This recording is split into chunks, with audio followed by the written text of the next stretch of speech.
Bismillahirrahmanirrahim. Nahmaduhu wa nusalli wa nusallimu ala Rasulil Karim wa ala alihi wa ashabihi ajma'in. Amma ba'd. Rabbi shrah li sadri wa yassir li amri wa hlul 'uqdatam min lisani yafqahu qawli. Ila hadrin sabar Rasulullah sallallahu alaihi wasallam wa ala alihi wa sahbihi tabi'in min syayikhina wa sadidatina.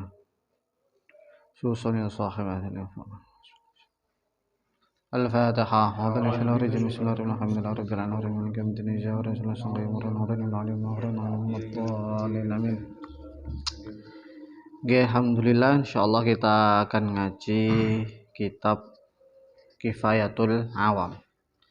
Ini salah satu kitab dalam ilmu aqaid yang cukup populer dan familiar di Nusantara ini terutama.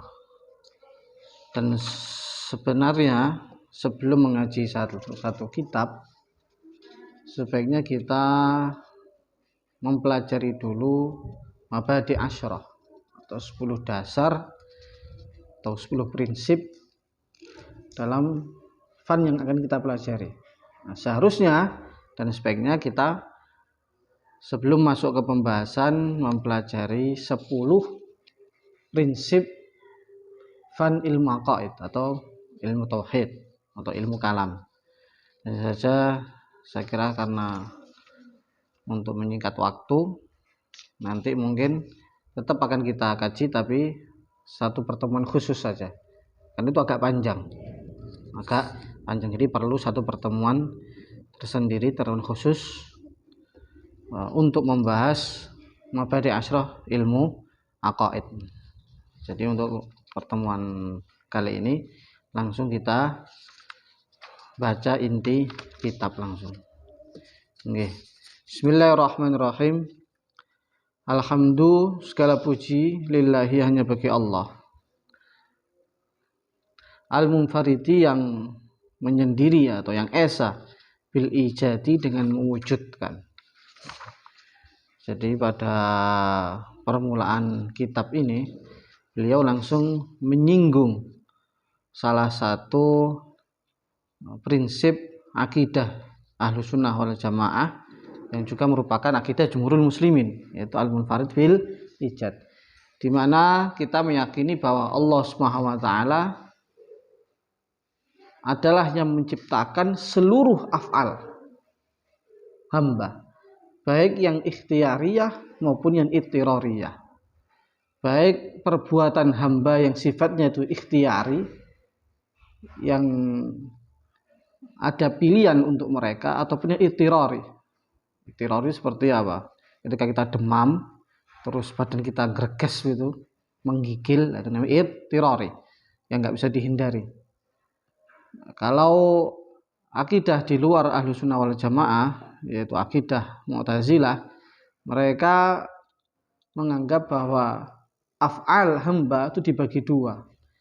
Kalau yang ittirari itu dari Allah, tapi kalau yang ikhtiyari itu dari hamba itu sendiri. Jadi hamba menciptakan perbuatannya sendiri. Nah, sehingga dalam muqaddimah ini sudah disinggung oleh musannif bahwa Allah Subhanahu wa taala adalah al-munfarid bil ijad atau memiliki wahdaniyatul af'al. Artinya semua af'alul ibad adalah murni Allah yang menciptakan. Jadi Allah yang menciptakan kita dan apa saja yang kita perbuat, termasuk khairiha wa syarriha, perbuatan baik dan perbuatan buruk seorang hamba itu juga semuanya diciptakan oleh Allah. Walaupun kita tidak baik dan tidak beradab, tidak boleh menisbatkan keburukan kepada Allah kecuali fi maqamit ta'lim, dalam volume belajar. Artinya hakikatnya memang syar, keburukan itu yang diciptakan Allah. Tapi untuk menisbatkan syar kepada Allah, lah ini kurang beradab, kurang beretika. Ini kayak dulu guru kita Syekh Uzair rahmatullah alaih, beliau memberikan tamsli yang sangat mudah. Contohnya umpama begini, ada orang mulia, katakanlah Pak Gubernur, beliau terkenal orang yang suka koleksi atau kolektor hewan. Otomatis kalau kita menyebutkan koleksi si gubernur akan kita sebutkan yang bagus-bagus. Gubernur itu punya singa, punya burung elang, atau punya perkutut apa ngono. Padahal semestinya di rumahnya kan mesti ada kecoa, ada tikus, kemudian ada apa? Kutu kupret. Tapi sebagai adab kepada si gubernur kita nggak akan katakan gubernur juga punya koleksi tikus, kecoa, untuk kuman, enggak. Yang bagus-bagus yang kita nisbatkan pada si gubernur. Itu juga kepada Allah. Walaupun yang menciptakan kebaikan dan keburukan itu semuanya dari Allah, tapi kita nisbatkan yang baik-baik saja. Nanti akan dibahas secara khusus mengenai pembahasan ini. Nanti di bab qudrah dan iradah insyaallah. Wassalatu sholawat wassalamu dan keselamatan ala sayyidina teruntuk baginda Muhammadin sallallahu alaihi wasallam afdhalil ibad yang merupakan seutama-utamanya hamba. Wa ala alihi dan beserta keluarga beliau, wa ashabihi dan sahabat beliau, ulil bahjati yang merupakan pembawa, pengampu atau pemilik kebaikan dan keindahan, warrasyadi dan petunjuk. Wa ba'du dan selepas membaca hamdalah dan sholawat, fa yaqulu mengucapkan al-abdul faqir, hamba yang fakir, ila rahmat rabbih kepada rahmat Tuhannya al-muta'ali yang luhur. Muhammad bin Syafi'i, Muhammad putra Asy-Syafi'i, ini nama ayahnya musannaf, al-Fudhali yang berbangsa Fudhali. Fudhali itu salah satu nama desa di Mesir, salah satu nama dewa di Mesir, tepatnya di wilayah provinsi Dakhiliyah yang sekarang namanya bukan Munyati Fadhalah tapi Maid Fadhalah. Bisa lihat di map itu ada itu. Asy-Syafi'i yang bermadzhab Syafi'i. Jadi Syafi'i yang pertama tadi nama ayah beliau, Syafi'i yang kedua ini mazhab fikih beliau.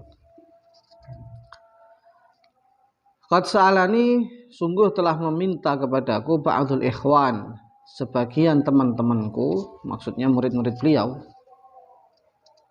an u'allifa, untuk menyusun, jadi agar aku menyusun risalatan, sebuah risalah fit tauhidi, dalam fan tauhid. Fa ajabtuhu, maka aku pun memenuhi permintaan tersebut, ila dzalika, permintaan itu, nahyan dengan mengikut nahwal allamati Syekh Sanusi, metode atau manhaj al-allamah Syekh As-Sanusi. Artinya memang dalam mazhab Asy'ari itu thariqah atau manhaj itu ada banyak. Mazhabnya satu, tapi thariqahnya banyak. Jadi nggak usah heran. Dan juga jangan ikut-ikutan sebagian orang yang mengatakan mazhab Asy'ari itu bukan satu mazhab, tapi kumpulan beberapa mazhab. Artinya mazhab Asy'ari nggak jelas kayak sebagian teman-teman Wahabi itu. Enggak. Mazhab Asy'ari itu satu. Cuman thariqahnya atau manhajnya lah itu banyak. Nah, Syekh Fudhali ini beliau menulis kitab Kifayatul Awam mengikut metode dan manhaj Al-Imam As-Sanusi. Dalam hal apa? Fi taqriril barahin, dalam mengemukakan dalil-dalil atau argumen. Ghaira anni, hanya saja aku, kata musannaf, ataitu bid dalil, aku mendatangkan dalil, bijanibil madlul, selepas madlul, wazidtu, dan aku tambahi taudhihan, penjelasan. Kenapa? Li'ilmi, kan aku tahu, bikusuri hadza talib, dengan lemahnya atau kurangnya kemampuan santri yang minta aku susunkan kitab ini. Hajaat, maka kemudian datanglah, bihamdillahi, dengan murni anugerah Allah, risalatun, satu risalah, mufidah, yang banyak faedahnya, wali takriri ma fiha majidah, atau mujidah juga bisa, dan risalah yang sangat baik dalam penjelasan dan penjabarannya. Jadi beliau mengikut Al-Imam As-Sanusi, yaitu dalam beberapa hal, termasuk dalam pembagian sifat 20. Bahkan di sini beliau juga menjelaskan tentang sifat ma'nawiyah. Kemudian beliau juga menyusun ini dengan gaya Imam Sanusi, yaitu dalil tema umpama sama basor. Setelah menjelaskan apa itu sama basor, apa ta'alluqnya, beliau langsung menjelaskan dalil-dalilnya. Kemudian juga diberi penjelasan untuk menunjang kefahaman. Wasama'tuha, dan aku beri nama risalah ini Kifayatul Awam fima yajibu alaihim min ilmil kalam. Kecukupan bagi orang awam di sini tentu saja maksudnya maqabalal khawas. Kata Imam Bajuri yang nyarin kitab ini, man laisa lahu qudrah ala fahmil aqaid wa adillatiha. Maksud awam di sini orang yang belum mampu untuk memahami akidah beserta dalilnya. Jadi awam di sini ya barangkali santri pun bisa masuk ke kategori awam kalau belum bisa memahami akidah beserta dalilnya. Tapi mungkin kita juga termasuk orang awam. Wallahu ta'ala, dan hanya kepada Allah as'alu wa minta ayang fa'abihi, untuk menjadikan risalah ini bermanfaat. Wa huwa hasbi, Allah adalah kecukupanku, wa ni'mal wakil, dan sebaik-baiknya penolong adalah Allah. I'lam, ketahuilah, annahu, bahwasanya wajib di sini adalah wajib syar'i. Artinya kalau dikerjakan dapat pahala, kalau ditinggalkan dapat dosa. Kenapa kok saya katakan begini? Karena kebanyakan istilah wajib dalam ilmu kalam, termasuk dalam kitab ini, adalah wajib akli, yang nanti akan dibahas setelah ini definisinya. Cuman tidak memungkiri bahwa adanya kata-kata wajib syar'i dalam kitab-kitab akidah. Jadi ada tapi nyempil. Artinya kebanyakan kata-kata wajib dalam kitab-kitab akidah adalah wajib akli. Yajibu, wajib ala kulli muslimin, atas setiap orang Islam, termasuk dari bangsa jin, ayya'rifa, untuk mengetahui secara mantap atau meyakini. Jadi ma'rifah di sini agak beda dengan ma'rifah di istilah fan yang lain. Jadi kalau ma'rifah dalam ilmu akidah maksudnya al-jazmu al-mutabiq lil waqi' an dalil, sebagaimana yang ditulis Imam Bajuri dalam syarah beliau, yaitu kemantapan atau keyakinan yang sesuai dengan kenyataan, an dalilin, berdasarkan dalil. Artinya kalau ada kemantapan tapi khilafan lil waqi', tidak sesuai dengan kenyataan yang sebenarnya, maka tidak bisa dikatakan ma'rifah. Makanya keyakinannya, kemantapan hatinya orang Nasrani tentang Trinitas itu, Tuhan tiga itu, tidak bisa dikatakan sebagai ma'rifah. Karena keyakinan mereka tidak sesuai dengan waqi'. Mengetahui atau meyakini khamsina aqidatan, 50 akidah. Jadi ini yang populer di negeri kita ini, 50 akidah. Yang kalau kita bahas sebetulnya 50 akidah itu berdasarkan qaul yang dhaif. Karena kalau qaul yang dianggap kuat, dan ini merupakan qaul jumhurul asy'ariyah, enggak 50 akidah, tetapi 36 akidah. Loh, kok bisa? Ya, dengan menafikan sifat maknawiyah. Jadi 50 akidah itu kan hitungan rincinya 20 sifat wajib bagi Allah, 20 sifat mustahil bagi Allah, 1 jaiz bagi Allah, 4 wajib bagi Rasul, 4 mustahil bagi Rasul, 1 jaiz bagi Rasul. Nah, 20 sifat wajib bagi Allah itu kalau dirinci terbagi menjadi 4. Kalau yang 50 akidah itu ada sifat nafsiyah yang dijelaskan nih, yaitu sifat wujud.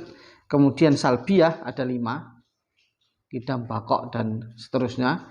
Kemudian ma'ani, qudrah, iradah dan seterusnya. Dan maknawiyah, kaunhu qadiran dan seterusnya. Nah sebetulnya pendapat yang muktamad dan yang merupakan pendapat jumhur Asy'ariyah itu tidak mengakui atau menafikan sifat maknawiyah. Jadi sifat Allah itu hanya nafsiyah, salbiyah dan ma'ani. Sehingga kalau dihitung sebetulnya menurut jumhur sifat wajib bagi Allah itu hanya ada 1, 5 tambah 7 berapa? Ada 13. 7 tambah 5, 12 tambah 1. Ada 13. Nah sifat mustahilnya karena sifat wajibnya 13, berarti mustahilnya juga 13. Berarti berapa? 26. Kemudian tambah sifat jaiz 27, ditambah wajib mustahil rasul 9, totalnya ada 36. Jadi sebetulnya kalau yang mu'tamad dan merupakan pendapat jumhurul Asy'ariyah bukan 50 akidah tapi 36 akidah. Nah, jadi tapi nggak masalah. Ini khilafiyah, khilaf lafzi kata para ulama. Yes, khilaf-khilaf kecil lah. Bukan khilaf hakiki, nggak sampai perselisihan yang bersifat substansial, enggak. Nah, dan sebetulnya Imam Sanusi yang ditiru oleh Imam Fadholi ini, yang diikuti oleh Imam Fadholi ini, nggak selalu dalam kitab beliau menetapkan sifat maknawiyah.